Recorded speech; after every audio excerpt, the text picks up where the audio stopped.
सुबह होते ही झोला लेके वो घर से बाहर निकल जाते हैं, पर अपने काम के लिए नहीं बल्कि उस काम के लिए जिससे दूसरे की जान को बचाया जा सके। वो पेशे से डॉक्टर नहीं है, लेकिन जिसकी जान बच जाती है उसके लिए वो भगवान से कम भी नहीं है। सुबह होते ही झोला लेके वो गलियों में निकलते हैं और लोगों से अपील करते हैं कि उनके घर में अगर कोई अनयूज्ड मेडिसिन है तो उसे वो डोनेट कर दें।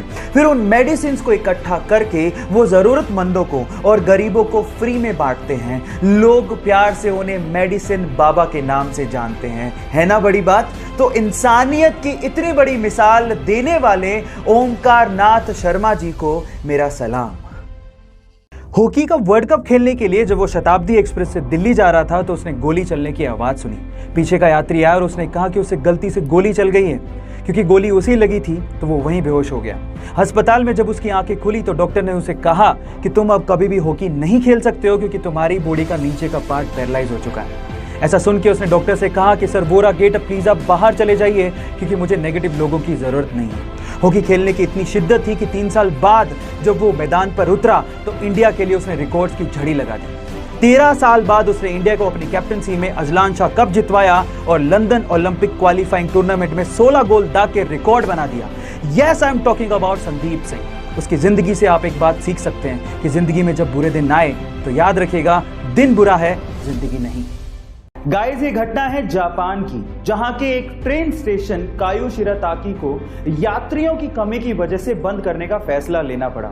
लेकिन जैसे ही वहां की गवर्नमेंट को यह पता लगा कि इसी रेलवे स्टेशन से एक छोटी सी स्कूल जाने वाली बच्ची अपने घर से स्कूल और स्कूल से घर आया जाया करती है, तो वहां की गवर्नमेंट की संवेदनशीलता देखिए।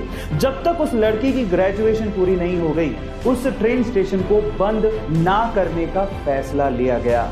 गाइस, कोई भी देश एजुकेशन से ही आगे बढ़ता है और हर एक सरकार को एजुकेशन के लिए ऐसी संवेदनशीलता दिखानी ही चाहिए। आपका इसके बारे में क्या ख्याल है? चैट सेक्शन में लिखना मत भूलिएगा। 2007 के इंडिया ऑस्ट्रेलिया मैच में क्रीज पर थे सचिन और उन्हें बोल करने के लिए खड़े थे ब्रेड हॉक। हॉक की एक डिलीवरी पे सचिन बोल्ड हो गए।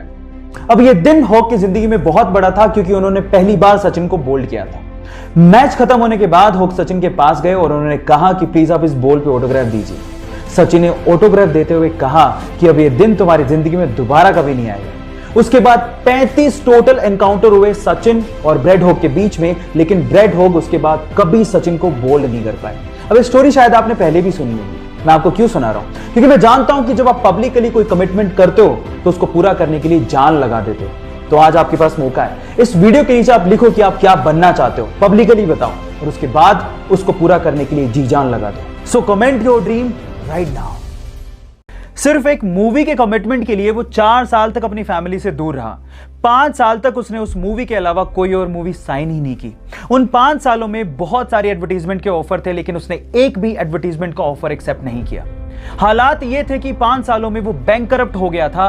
बहुत सारे एडवर्टीजमेंट वाले उसे एडवांस में पैसा देने को तैयार थे। पैसे की तंगी थी, उसके बावजूद भी उसने एक भी ऐड नहीं की और सिर्फ उस मूवी पे ध्यान दिया। फाइनली वो मूवी हिंदुस्तान के इतिहास की सबसे बड़ी ब्लॉकबस्टर साबित हुई। 2000 करोड़ का बिजनेस करके उसने सबको चौंका दिया। गलत किया देवसेना, औरत पर हाथ डालने वाले की उंगलियां नहीं काटते हैं उसका गला। Yes, I am talking about Baahubali और स्टार एक्टर का नाम है प्रभास। सो गाइज, सीखने लायक ये है, if you are committed towards anything you will be successful one day.